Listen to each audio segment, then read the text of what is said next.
Hi everybody, this is Gary Dean with Sentiment Timing, and this is our technical video report for Sunday, July 7th, 2024. Hope you guys had a great weekend, and let's get started. So Friday, another just low volume, grind higher day. It's been the Bulls' MO is heading into any kind of long weekend. They just kind of stretch the tape on low volume, and that's pretty much exactly what has taken place. But when we look at the S&P and the Nasdaq making new all-time highs, we want to keep an eye on the internals. Are they telling us something different? Because we know that the indexes are running in different directions right now. We got basically the Dow and the Russell that are hanging down, weighing down the market, and then you have the Nasdaq and the S&P that's really lifting the market, and really that would be the S&P, or we can break it down and say Nvidia, Apple,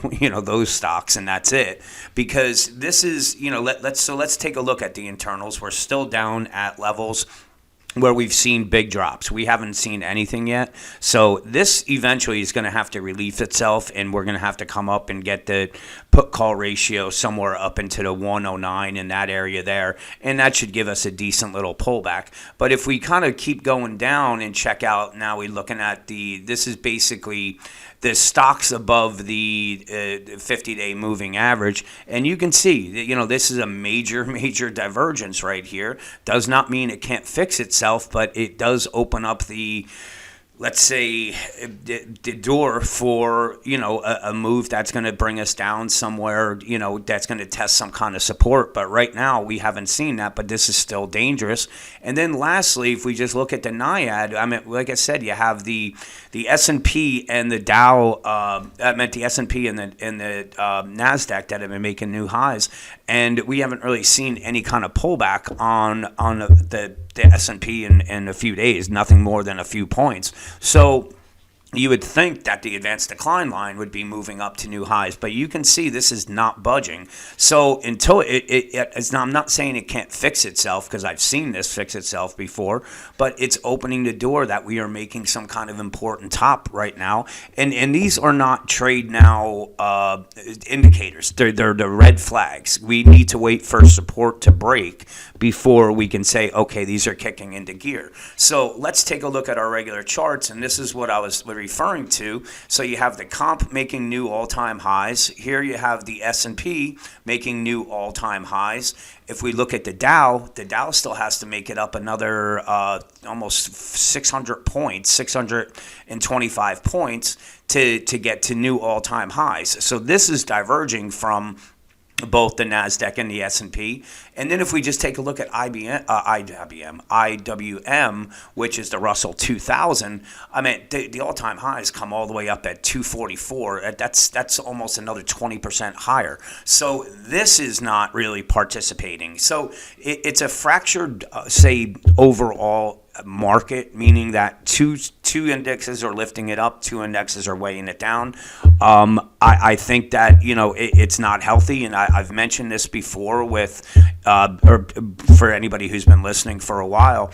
If all of the cylinders are not running in the same, say, harmony, or both moving up or down at the same time, then it's a fractured. You have two cylinders that are picking up the slack for the other two, and that's how engines get blown. And that's what happens with this, and why when you have kind of fractured markets where you have two indexes doing one thing and two doing the other, it's a warning sign. Again, it's not it needs to.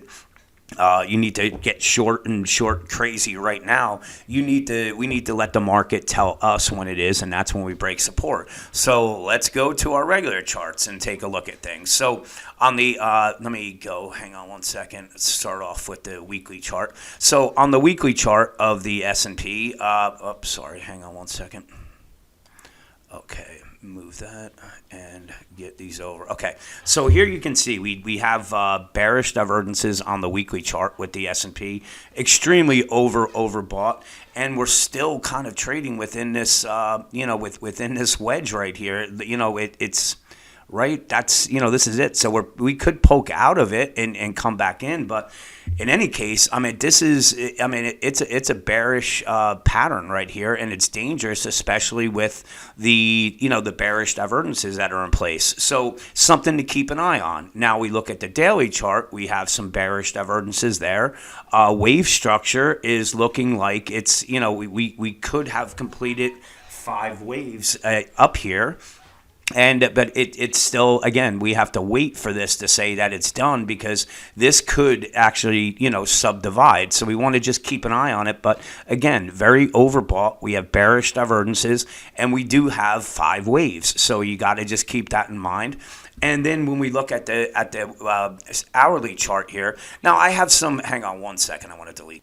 Okay, so here we can see that if we're going to just do the wave counting, and this is the wave 4, and now we're making the 5 waves up for 5, we can easily say this is 1, 2, 3, 4, 5. Now, it may have subdivided some, and this may be the wave 3, but in any case, it's like, let's just say that this is subdividing, and this is the wave 3, and this is the wave 4. These are just minor wave 4s. It's 4, and now we're still going to be looking at this final wave 5 right here. So wave structure wise, it's there, but if we look, we don't have any sell signals right here. So that's telling us that whatever dip that we get, it's most likely going to get bid back up. And then from there, this is one of the reasons why I believe that we're going to get a little bit of a pullback. I wouldn't be surprised down to the, somewhere at the 55.38 level, somewhere, or even coming down to this 55.24, but testing this support and then coming up, because here you can see we have these bearish divergences. So if we go back to the hourly chart, this is saying, okay, when we come here, most likely it's going to get bid back up, and this is going to bring our indicator down. You can see the RSI is in extreme overbought levels, and if we just go and look at history on it, they can go higher, but we have made important tops when we've hit these types of overbought levels, especially where we are right now. So this is probably the best fractal pattern that I'm looking at, where you can see we made this, we made the top, we're here, and this is where we had that little bit of a drop. And this is kind of what I'm anticipating.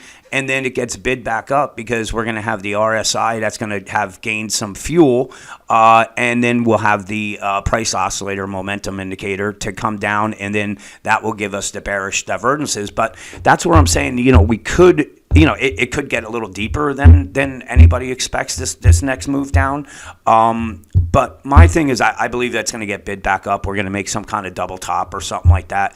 And it could happen within the next, it could happen next week. It could happen in 2 weeks. It's very hard to say when we have these kind of melt up conditions, but the thing is that there's warning signs out there, and there's really not a whole lot of protection. So this is right here. This is the RSI on a 15-minute chart. I went back and looked, and this is the longest period that we've spent this in overbought levels like this. So, and when we've had, bigger drops than normal. But here you can see this. This is the Arun oscillator, and I use these more for trending purposes, not really for anything else. But you can see once the green crossed, which was right here, and that's when the bulls went, broke through the 54.90 level, and we have not come down. So I know I was putting on some condor trades, which were dumb, because it was one of the things that we just kept heading higher, but I wasn't really anticipating another 25, 30 point rally, because it's 3 in a row. So I thought the condors were safe, especially putting it at the 55.65 level. And so obviously that this is just grinding higher. Again, if we're doing a count, 1, 2, this is our wave 3, 4, and then 5. So that's what I'm looking at. That's what I'm anticipating. If we head higher on Monday, I don't believe it's gonna continue higher. I mean, we could maybe do a test of the 5,600. I mean, it's 33 points away. I mean, that's a possibility. We may, the first few days, continue to grind higher. I don't think it's going to be at this particular rate of change, meaning that we're just heading straight up. But we could grind higher and do the 33 points in 2 days and do two 15-point days, and then from there get that little bit of a pullback, and we may be up at that 5,600. So right now, really the easiest way to do this is until the bears can get priced below this the 55.30 level. If they get below, this is the first support. If they get below it, then we're going to come back to this important the 54.90. This is really the bull bear line right here, because if this gets broke, then we're coming down to the 54.50. So these are, this is the first line of support. This is the main line of support, and this would be the downside target if this gets broken.